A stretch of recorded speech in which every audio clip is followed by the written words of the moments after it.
तो अब हमने देखना है molecular structure acyl glycerol phospholipid और टर्पीन। पहले हम देखते हैं एसाइल ग्लाइसरोल। तो एसाइल ग्लाइसरोल के स्ट्रक्चर में को जाने से पहले उसकी डेफिनेशन देखें कि इसको हम कहते हैं ये ग्लाइसरोल और फैटी एसिड के ईस्टर्स को कहते हैं। तो पहले ईस्टर हमें समझना चाहिए कि ईस्टर्स क्या होते हैं। तो डियर स्टूडेंट्स, ईस्टर्स वो तब बनते हैं जब हम किसी एसिड का रिएक्शन करवाते हैं किसके साथ, अल्कोहल के साथ। यहाँ आप डायग्राम में देखें तो नीचे एक तरफ अल्कोहल है, फंक्शनल ग्रुप इसका अल्काइल ग्रुप R के साथ OH है, तो ये अल्कोहल है। जबकि दूसरी तरफ हमारे पास एसिड है अल्काइल ग्रुप के साथ COOH। तो जब हमने इस एसिड और अल्कोहल का रिएक्शन करवाया तो यहाँ देखें वाटर का मॉलिक्यूल रिलीज़ हुआ और इस तरह जब ये स्ट्रक्चर बना इसको हम कहते हैं ईस्टर, यानी जो कम्बिनेशन ऑफ एसिड और अल्कोहल से बने। फिर असाइल ग्लाइसरोल यानी एक ईस्टर होता है। हमने कहा फैटी एसिड भी होता है उसमें और ग्लाइसरोल भी। तो अगर ये मोनोग्लाइसराइड है तो एक फैटी एसिड और एक ग्लाइसरोल बनेगा, तो ये मोनोग्लिसराइड है। अगर दो फैटी एसिड के साथ एक ग्लाइसरोल है तो ये डाइग्लाइसराइड। और इसी तरह 3 फैटी एसिड्स हैं और एक ग्लाइसरोल है तो ये ट्राइग्लाइसराइड्स। तो अब आपको हम बुक से भी दिखाते हैं, चले आए।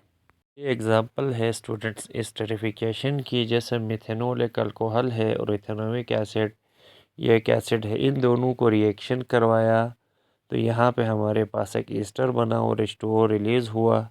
तो इसी को हम कहते हैं एस्टरिफिकेशन। जब एसिड को रिएक्ट करवाते हैं किसी अल्कोहल के साथ तो वहाँ जो वाटर रिमूव के नतीजे में जो कंपाउंड बनता है दैट इज़ ईस्टर। अब यहाँ एसाइल ग्लाइसरोल बुक से देखते हैं। देखिए, तो हमने डिफ़ाइन किया यानी एसाइल ग्लाइसरोल को, ये ईस्टर्स होते हैं ग्लाइसरोल और फैटी एसिड के। और ईस्टर वो कंपाउंड होता है जो अल्कोहल और एसिड के रिएक्शन के नतीजे में बनता है और यहाँ वाटर मॉलिक्यूल रिलीज़ होता है। ऐसे रिएक्शंस को हमने एस्टरिफिकेशन कहा। तो ग्लाइसरोल क्या होता है अब आपने ये याद रखना है, क्योंकि हमने कहा था ये ईस्टर्स होते हैं ग्लाइसरोल के। तो यहाँ ग्लाइसरोल में देखें 3 कार्बन एटम्स होते हैं और हर कार्बन एटम के साथ OH लगा हुआ है। ठीक है, तो ये ट्राई हाइड्रो ऑक्सी अल्कोहल है, 3 कार्बन एटम्स होते हैं। और फैटी एसिड की आप डेफिनेशन देखते हैं। फैटी एसिड्स कहते हैं ऐसे ऑर्गेनिक एसिड जिसमें ये देखें एक कार्बो ऑक्सिल ग्रुप है, उसके साथ कोई हाइड्रोकार्बन आके अटैच हो जाए। ठीक है स्टूडेंट्स, तो फैटी एसिड्स कहलाता। तो यहाँ पे फैटी एसिड्स में इवन नंबर होते हैं 2 से 30 तक और फैटी एसिड को R से रिप्रेजेंट करते हैं। और COH कार्बो ऑक्सिल ग्रुप भी होता है इसमें, ये फैटी एसिड्स की अलामत है। और ये ग्लाइसरोल मॉलिक्यूल फिर कंबाइन होता है एक मोनो फैटी एसिड के साथ, ये मोनोग्लाइसरोल है।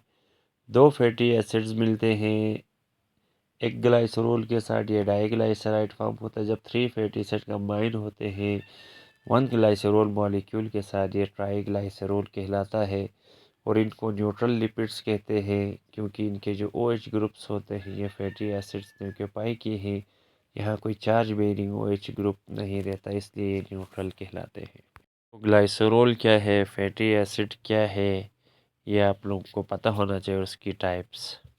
तो अब दूसरा हमारे पास है मॉलिक्यूलर स्ट्रक्चर ऑफ फॉस्फोलिपिड। देखिए, फॉस्फो यानी लिपिड बनने से पहले फॉस्फोटाइडिक एसिड होता है, इससे ही हम फॉस्फोलिपिड को डिराइव करते हैं। तो सबसे पहले आप देखें फॉस्फोटाइडिक एसिड क्या है। ये ऊपर हमने लिखा हुआ है स्टूडेंट्स, एक अल्कोहल और उसके साथ एक फैटी एसिड और फॉस्फेट ग्रुप, ये 3 मिल जाएं तो इसको हम कहते हैं फॉस्फोटाइडिक एसिड। फिर 4 तरह की नाइट्रोजनस बेसिस हैं, और से सुनना है आपने।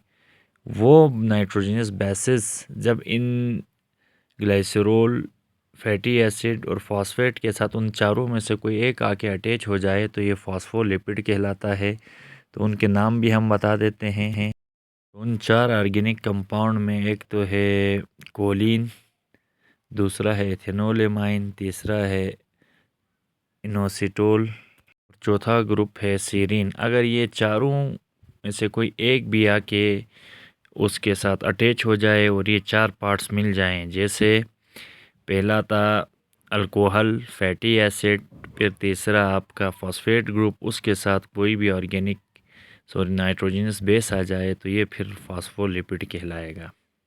तो फॉस्फोटाइडिक एसिड मॉलिक्यूल में एक ग्लाइसरोल होता है, दो फैटी एसिड्स होते हैं और उसके साथ फॉस्फेट ग्रुप होता है। और फॉस्फेट ग्रुप, ये तीन चीज़ें इसमें पाई जाती हैं फॉस्फोटाइडिक एसिड में, लेकिन जब इसके साथ नाइट्रोजनस बेस भी मिल जाए इन चारों में से तो वो फॉस्फोलिपिड कहलाता है। यहाँ जिस फॉस्फोलिपिड की एग्जांपल दी गई है वो है फॉस्फोटाइडल कोलिन, जो कॉमन होता है, लेसिथिन भी बोलते हैं। उस वक्त लेसिथिन बोलते हैं जब ये फॉस्फोटाइडिक ग्रुप के फॉस्फेट ग्रुप के साथ कोलिन, जो कि एक नाइट्रोजनस बेस से आके अटैच हो जाए तो ये फॉस्फोटाइडल कोलिन या लेसिथिन कहलाता है।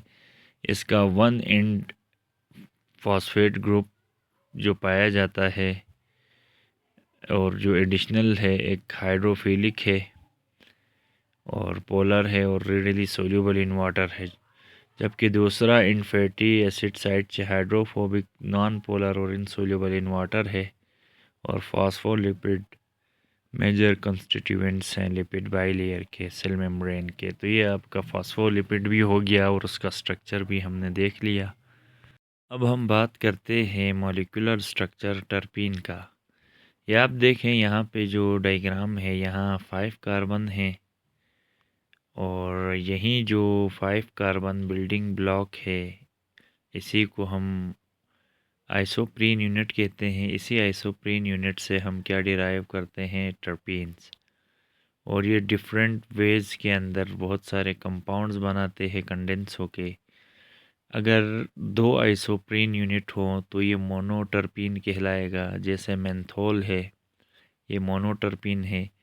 अगर किसी कंपाउंड के अंदर 4 फॉर्म्स हैं इस तरह के, यानी 4 आइसोप्रीन यूनिट मिलते हैं तो ये डाइटर्पीन कहलाएगी, जैसे विटामिन ए है। और इसी तरह हमारे पास 6 फॉर्म्स हों तो ये ट्राइटर्पीन कहलाएगा। और ये एम्ब्रीन है और नेचुरल रबल हमारे पास एक पॉलीटर्पीन है। तो ये टर्पीन्स और उसका मॉलिक्यूलर स्ट्रक्चर भी उम्मीद है समझ लिया है। तो यही आइसोप्रीन यूनिट्स मिलके क्या बनाती हैं, टर्पीन्स बनाती हैं। तो डियर स्टूडेंट्स, इसको गौर से आप लोगों ने याद करना है और इसको समझ जाना है आप लोगों ने।